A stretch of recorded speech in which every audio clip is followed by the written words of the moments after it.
You keep on saying that, oh, it's tribalism and religion that is our problem. We still have the same tribalism and religion when we leave Nigeria, but the society is working, always making up silly, it's like children in old people's bodies. Sometimes when I hear the conversations, but let me not go too deep into it. Some people feel like, oh, they are calling Trump to destroy Nigeria because they don't know that America just destroys nations. People are in multi-dimensional poverty. Multi-dimensional poverty is different from ordinary poverty. You don't even have basic amenities. You are basically useless. You are no better than a worm. So this kind of people, they are the majority of the people in the country. Some, I hear some self-centered statements that, oh, I'm doing fine in Nigeria and my friend is doing fine. That is a low IQ argument. When you are making statistics, you look at the majority.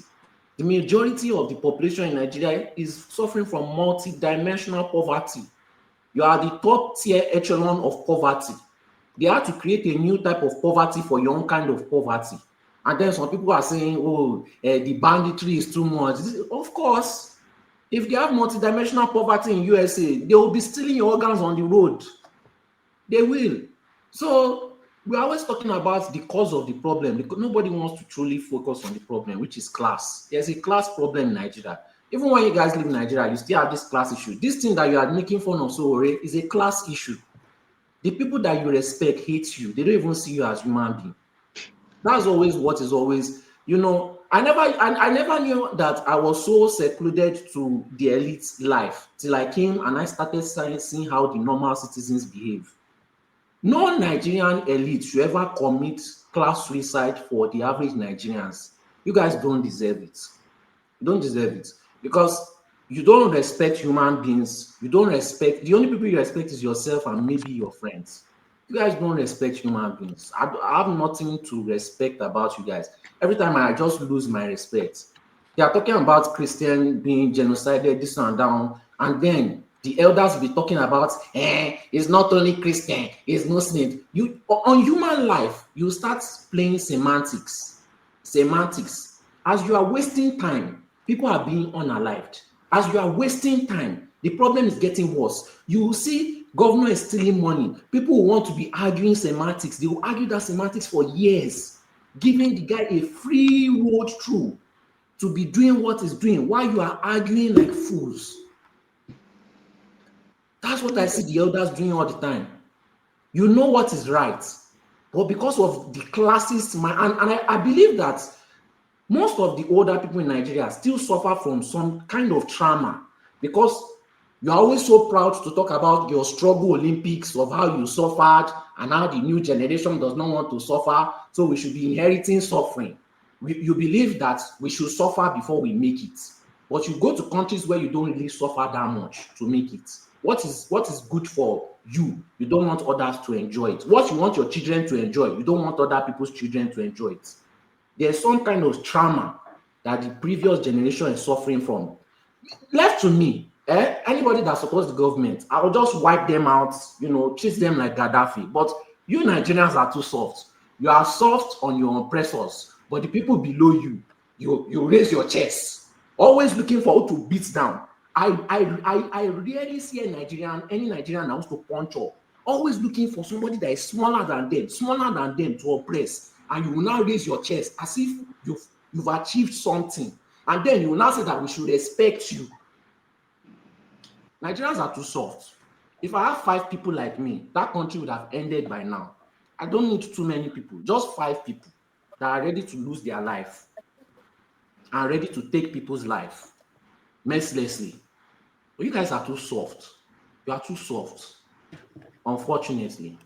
Even when somebody is trying to do something, you would rather fight for the oppressor to stop the person because you say, oh, what the person is doing is not right. But as if the person oppressing you, what he's doing is right. None of your elites will take 1% of what they give you. But you guys take it all the time. You take it all the time. And when you take it, you are forcing other people to take it too. Unfortunately. And you're always looking for somebody smaller. And that's what used to pain me. You look for somebody smaller to oppress. Always looking for somebody smaller to oppress. Every time. And you'll be using it to raise your chest. Anyways, so if the government wants to fix the issue, right, they will fix it before the end of this November. They will fix it. If it involves their children, they will fix it. All these things that USA is saying, they will fix it. But they know that when USA comes, they bomb everything. USA will still negotiate with them, or who to take the power, and they will still end up ruling you, chickens. They will still end up ruling you again, and they will even treat you worse than before because now they have US backing. Just weak. Always. Dr. Damages, please, I want Soli to tell us who are the fools on this panel. I consider you a fool. Yeah. On this panel, yeah. Who are the fools? I will explain the foolish statement that you made. When you were talking about Soli. I made a foolish statement. Yes, you did. You must be very stupid if you don't know how to respect your elder. You are very, very stupid. Are you crazy? You must be very stupid to use that word on your elders. Am I your mate? You are a very stupid boy. Can you learn how to talk? If you cannot handle it, don't ask me. Can you learn how to talk? Mute your mic. See, don't be fooled with the comment section hype. So excuse me. Okay, hold on, guys. I expected you to ask him to withdraw that word. Nobody is a fool on this panel. Okay, hold on. Be stupid. Can you call your hold on, everybody. I know we are ranting. Can you call your father a fool? No, hold on. If my father behaves like you, yes, I would. No, please, everybody, calm down. All right. So, when you rant, you expect things like this. I thought it would be a period when we don't control what people say and let it come out. That's the idea of a rant. Let it come out, and then we can assess. Take out. It's like picking up the soil with everything there and throw it out there. That's ranting. Without filters and other things. But I know that it will also go wrong, and I do see that all the time. So I want. That's why I don't want interruption. I try to let people finish up, and then we can then look at what is said, so that we get if there are grants, if there are pearls that we can get from that, we get it. So can I hold on? Soli, finish up your rant. Yeah, let me just summarize. This man has a family. It's not as if he doesn't have a family. He has a family. He left the comfort of the Western world. He goes to Nigeria, a third world country with majority of people in multi-dimensional poverty that they cannot even think well. That religion is literally their drug, because most of them don't have access to drugs because they cannot face reality. You come up here, you've done nothing to help anybody apart from yourself and your family, and you begin to mock him and you begin to laugh at him. One person out of 200 million cowards, and Nigerians reply him by portraying him with jokes and comedy online, and they act like somebody should respect them. You don't deserve respect. I wish I could spit on you. I wish. And if you miss me in real life, there's nothing you could do about it. Yes, look at me. If you want my full name, I know more people than you. There's nothing. If you want respect, do something to deserve that respect. You are mocking people risking their life. His family member are spy because of Nigeria. His family lives, they are at risk now because he exposes politicians. This man is basically in Naira, a billionaire. He committed class suicide for people like you that are mocking him. That's why I said, any elite in Nigeria, don't commit class suicide for these people. They don't deserve it. They love their oppressors. Some of them have shrine for their oppressor. Some of them are just waiting for them to collect their brown envelope. They don't really care about others. They don't care about their community. They don't care about their tribe. That tribe that they love mentioning, they don't care about their tribe. They are only proud to be from that tribe. They don't care about the people from their tribe. They don't care about the well-being of the people from their tribe. They don't care about the development of the human development of the people from their tribe. They just want to be better than the people from their tribe.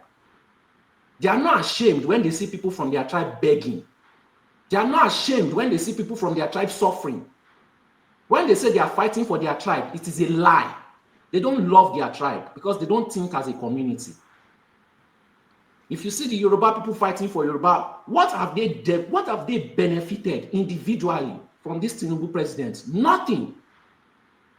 They go out, they go to America, and they are insulting Black Americans. The Black Americans stayed in their country and they fought. You fled. You fled your country like a coward.